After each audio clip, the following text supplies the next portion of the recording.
Sir నమస్కారం sir. నమస్తే. Sir AP ఎన్నికల్లో షర్మిల గారు ఎంపీగా పోటీ చేయడం కడప నియోజకవర్గం నుండి, అది కూడా అవినాష్ రెడ్డి గారి పైన పోటీ చేయడం చూసాం.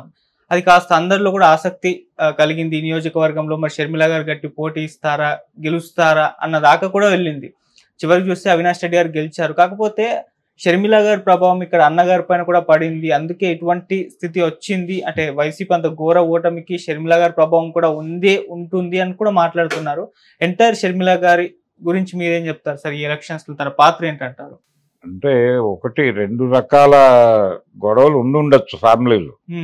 పవర్ షేర్ లేదు, ఆస్తికి సంబంధించిన వివాదాలు ఉన్నాయనే విషయం ఈవిడ మాట్లాడటమే కాదు, ఆవిడ మేనత్త కూడా మాట్లాడింది. ఓకే. అయితే ఆ ప్రాపర్టీస్ అన్నీ కూడా అటాచ్మెంట్లో ఉన్నాయి కదా, అవి బయటకు వచ్చినప్పుడు కదా పంపకాల గురించి మాట్లాడాల్సింది. ఇప్పుడు దాని మీద వివాదం చేయొద్దు అన్న ధోరణిలో ఆవిడ విమలారెడ్డి గారు మాట్లాడారు.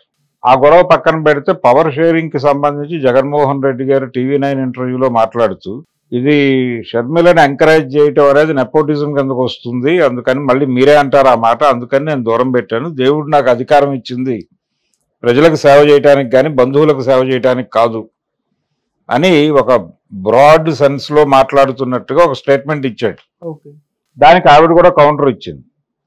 అంటే మీరు ముఖ్యమంత్రి కావడం నెపోటిజం కాదు కానీ మేము అధికారంలోకి రావాలనుకోవడం నెపోటిజం కిందకు వస్తుందా అన్నట్టు మాట్లాడింది ఆవిడ. అంటే ఇంకెవరు రాజకీయాల్లో ఉండొద్దని చెప్పడానికి నువ్వెవరు అన్న ధోరణిలో వెళ్ళింది ఆవిడ. కొంచెం ఘాటుగానే, అంటే ఆవిడ సునీతారెడ్డి గారు వీళ్ళిద్దరూ కలిసి ఒక క్యాంపెయిన్ నిర్వహించారు దేశవ్యాప్తంగా. జగన్మోహన్ రెడ్డి మీద ఒక నేరేటివ్ డెవలప్ చేసింది తెలుగుదేశం పార్టీ. తెలుగుదేశం ప్రచార వ్యూహం మొత్తం కూడా జగన్ మీద కేంద్రీకరించి జగన్ని విలన్గా చిత్రీకరించడం మీద ఎక్కువ ఫోకస్ పెట్టారు. ఒక పెద్ద నేరేటివ్ క్రియేట్ చేశారు వాళ్ళు. ప్రతి ఒక్కళ్ళ బుర్రలోనూ జగన్ అనేవాడు విలను.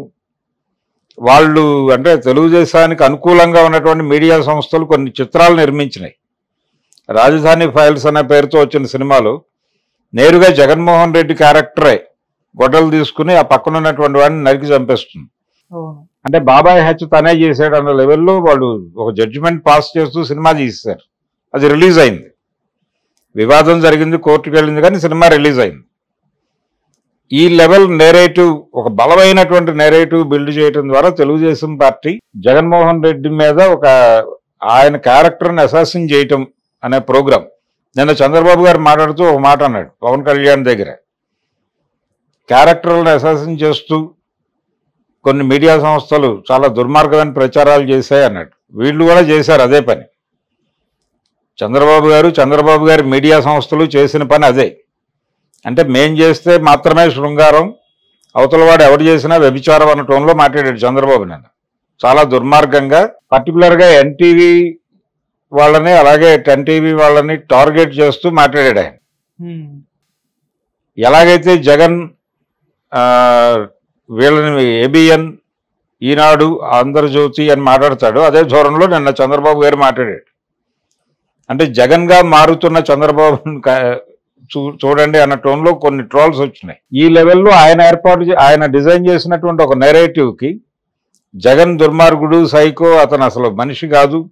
నిన్న అచ్చెన్నాయుడు గారు కూడా అదే మాట్లాడాడు కదా, 5 ఏళ్ల ఒక దుర్మార్గుడి పాలన అంతమైంది అన్నాడు ఆయన. ఈ లెవెల్ నెరేటివ్ వాళ్ళు బిల్డ్ చేస్తూ వచ్చారు జగన్ మీద జనాల బుర్రల్లో. దానికి షర్మిలను, సునీత గారు జోడింపయ్యి ఆ నెరేటివ్కి ఒక బలాన్ని చేకూర్చారు. ఇంత కష్టపడ్డారు.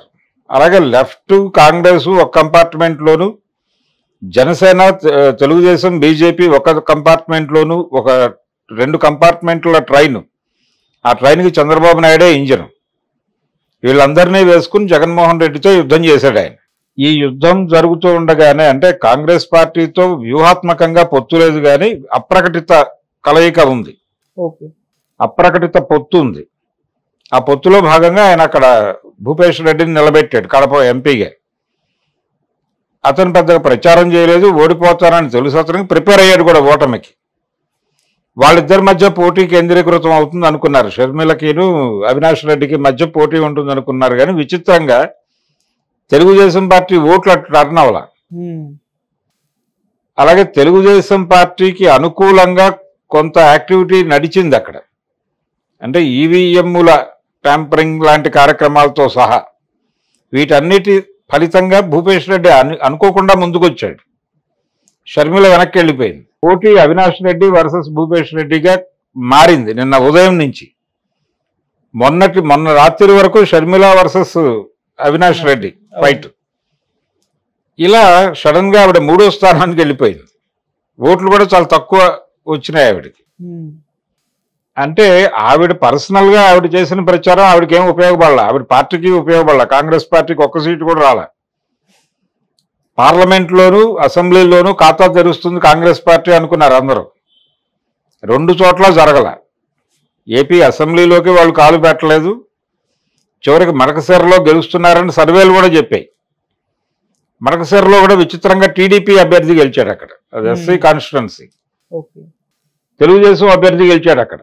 కడపలో ఎలాగైతే తెలుగుదేశం భూపేష్ రెడ్డి సెకండ్లో ఉన్నాడు, అక్కడ మడకశిరలో తెలుగుదేశం అభ్యర్థి వైసీపీ అభ్యర్థిని కాంగ్రెస్ అభ్యర్థిని కూడా పక్కకి నెట్టి గెలిచాడు. ఇది కండిషన్. ఆ పార్టీకి షర్మిల గారి ప్రచారం కాంగ్రెస్ పార్టీకి ఉపయోగపడలేదు. తన అన్నకి ద్రోహము జరిగింది.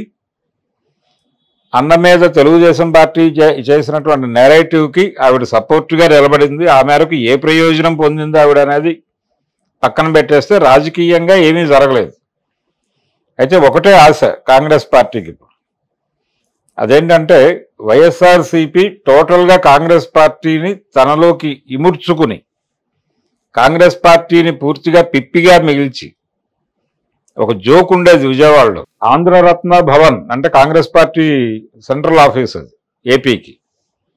ఆంధ్రరత్న భవన్లో ఆఫీస్ బాయ్లతో సహా జగన్ తీసుకెళ్ళిపోయాడు అని, అక్కడ ఉండేటువంటి పని వాళ్ళతో సహా జగన్ తీసుకెళ్ళిపోయాడు అనేది ఒక ప్రచారం జరిగేది. సో ఇప్పుడు జగన్మోహన్ రెడ్డి ప్రభుత్వం పడిపోవడం మాత్రమే కాదు, అది 11 స్థానాలకు పడిపోయింది. తన బలాన్ని తిరిగి కాంగ్రెస్ పార్టీ వెనక్కి తీసుకోవడానికి ఒక అవకాశం దొరికింది ఇప్పుడు.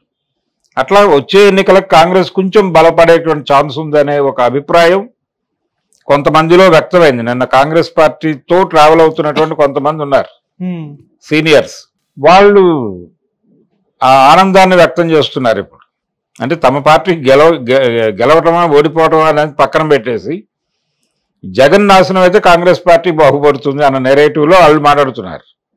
ఆ ఒక్క ప్రయోజనం నెరవేరింది. షర్మిల ఏపీలో రాజకీయ ప్రవేశం చేసి జగన్ మీద యుద్ధం ప్రకటించడం వలన ఆవిడ సాధించింది జగన్మోహన్ రెడ్డి ప్రభుత్వాన్ని పతనం చేసి చంద్రబాబు గారి ప్రభుత్వాన్ని అధికారంలోకి తీసుకురావటం, కేంద్రంలో ఎన్డీఏ ప్రభుత్వం అధికారంలోకి రావడానికి సహకరించడం.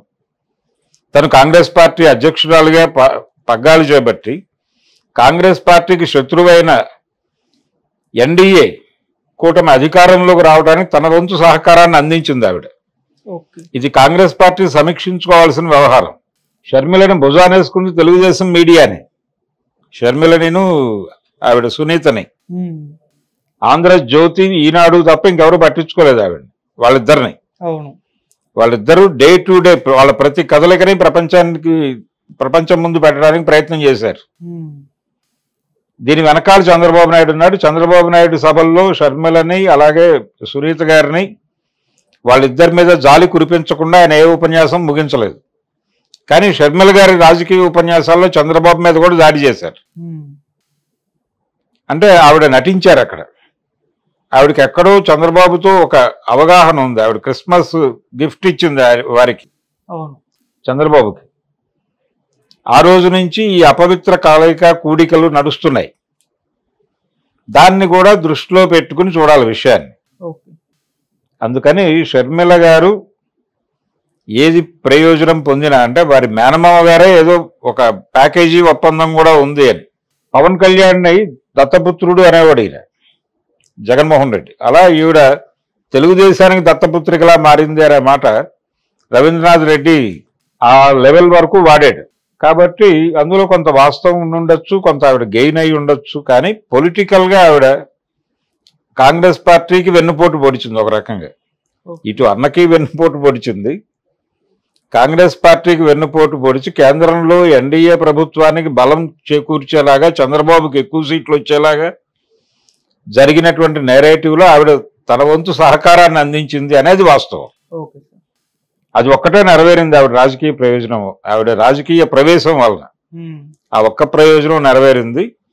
కాంగ్రెస్ పార్టీకి ఏంటంటే గుడ్డిలో మెల్లలాగా జగన్మోహన్ రెడ్డి సర్వనాశనం అయ్యాడు కాబట్టి కాంగ్రెస్ పార్టీ తిరిగి పుంజుకుంటుందేమో చూడాలి.